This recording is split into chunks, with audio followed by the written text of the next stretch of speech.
Welcome back, friends. It is my pleasure to have a local filmmaker who's really documented the Flint Water Crisis, and what makes it so impactful. Flint is her hometown. MSU professor Geri Zeldes is joining me. Thank you for being here. How are you? I'm all right. Thank you, Colette, for the invitation. Of course. We're so delighted to hear about. You have so many films out there, about 20. You were saying. Tell us first about your background, Professor. Sure. I immigrated with my family in the early 1970s from the Philippines to Flint. And I grew up and attended Powers Catholic High School. Nice. Went on to the University of Michigan, Indiana University, and then finally my PhD. I finished around 2000. And I've been really fortunate enough to be able to cover stories around mid-Michigan, primarily Flint. Okay, tell us a little bit about your films, because you have such a unique perspective because you are from Flint. What has been like the most important part of what you want to get out to the audience? So there is a dominant narrative that is so sad, so depressing. I like to take a different angle in my approaches because I always want to offer something new, some sort of new knowledge.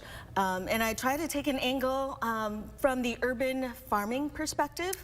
I often answer the question in Flint, given all that's happened, how are we emerging out of this crisis, and how are we using art, specifically music, to remake ourselves, to revise our narrative?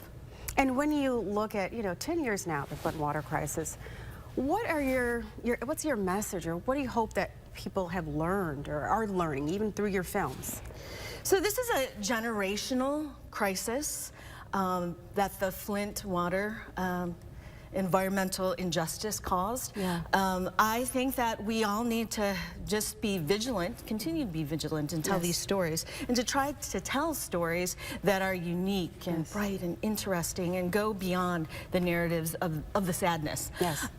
One thing that I like to do when I approach my films in Flint is to provide solutions journalism. It falls under that rubric, to provide a playbook for people to follow. And so I have the opportunity in the next year or so to do an update of an urban farming series. I'm updating 2 films, The Kings of Flint and Flint River Farm. Going to interview those urban farmers again.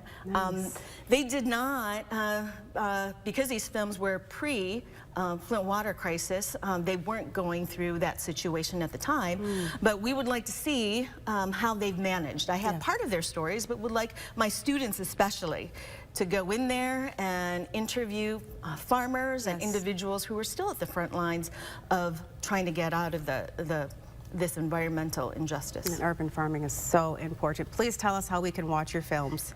So you can watch my films. They're available on gerizeldes.wordpress.com. You can also Google them. They're available on YouTube. I have them on Vimeo. Love it. Well, thank you so much for joining us, and thank you for what you're doing, educating the public about the Flint Water Crisis and getting solutions out there, how we can all make a difference. Appreciate you stopping by, and don't worry, we will have all this information about how you can watch her films on our WNEM.com website. Thank you so much, Professor.